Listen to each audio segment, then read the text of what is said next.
People really live their real lives in the back of a car. I kid you not. It's the only place where people become their true selves. I've been working for Uber over 3 years, and I'm currently at 7,289 rides.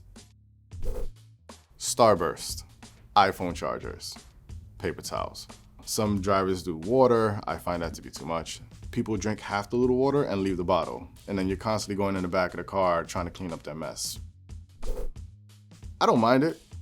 I kind of think if you're gonna jump in the front seat, be ready to have a conversation because you're right there in front of me. It's just gonna make me feel weird if I don't turn around and be like, how are you? I'll pick up somebody and we'll click. They love the music, we're vibing, we're talking about conspiracy theories and science and stuff, and like you almost fall in love with the person, and then you get out the car and you never see them again. And then the next person that comes in is not that same person, so you didn't have that conversation, but you're still in that mode, so you want to keep on talking, and they're like, meh. You go through like highs and lows based on everybody that you have in the car, and there's always something different. It took me a while to get used to that because I would find such good connections and like it was fleeting, you know? The lady jumps in the car, she's, has the belly and stuff. I'm like, oh, okay, I hope this is not one of those stories. And it starts being that story where she jumps in the car and she's like, I'm going into labor right now. But the husband requested the ride for her because she wasn't able to do it. She was having contractions, she was in pain. And she was screaming, at the top of her lungs screaming. It was really painful for her. I called the husband and I'm like, she's really going through it. Can you speak to her? Help. I'm just the driver here. The phone is connected to my Bluetooth, so he's talking to her like, baby, you're gonna be okay. It's gonna be all right. Breathe, honey, remember? Breathe, honey, remember? And then they get out the car, and the next person that gets into the car is this little kid. First thing he tried to do was sell me cookies. And I'm like, bro, you don't even understand what the I just went through. And you sit there and eat a Starburst. Just give me a minute or two. I was picking up a lady.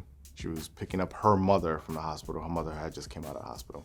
As soon as I turned the corner and I got onto the main road, we were stuck. A light snow turned into a blizzard about 5 o'clock.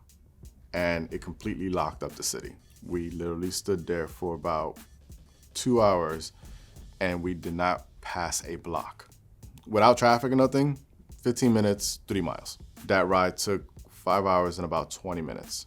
At a 3.2 surge, the charge was $523. Ouch. The lady slips me a 20. And I'm like, oh, that's kind of you. Given everything we just sat through, it's very kind.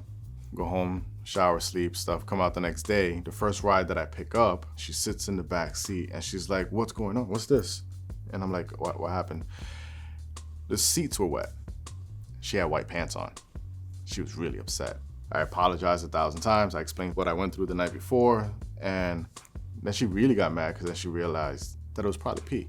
The older lady that was sitting in that seat for those 5 hours peed on herself in the car. Nobody told me. I gave Uber the cleaning fee. The cleaning fee for that was $150. So that lady wound up paying almost $800 for that ride. I was doing an Uber pool, and a gentleman jumps in the car. He sits in the back seat. I already had 2 other people in the car. He gets on the phone with somebody and he's like, I have the hammer on me right now. I'm going to go get this dude. I have a gun on me right now. I'm going to go get this dude. What do you do? What am I supposed to engage him? Am I supposed to talk him off the ledge? I don't want that anger get directed this way. The only thing I could do is finish up the ride, I'm still just trying to get home to see my kids. So I picked up this lady at JFK. She was going up to Westchester, I think to stay with a family member or something. But she was coming back to come get her man. She was with this guy for, I don't know, a couple of years. The way she described it was that her reason for living was him. Her confidence, her pride, and all that stuff was all tethered into how he would treat her or what she did for him and stuff. So I kind of had to open up, right? because she's opening up to me. I had to explain to her how I can relate. Like, I understand. One of the reasons why I started this Uber thing was because I was coming out of being diagnosed severe depressant, and how the reason why we're even having this conversation right now is because I kind of made it a point to have a conversation with everybody that comes into the car, because it helps me give myself confidence back that I can engage with people, that I can hold my own, against a corporate exec to, a kid from the block. And I wound up pulling into in front of the house that I'm supposed to drop her off at, and just turning around on her and just having this conversation. And she's sitting in the back seat, and just continue to have this conversation on how you are better than what you feel that you are right now. What one person does doesn't dictate who you are. And those are actually all the things that I had to learn. So I had just finished learning that. I was just trying to pay it forward.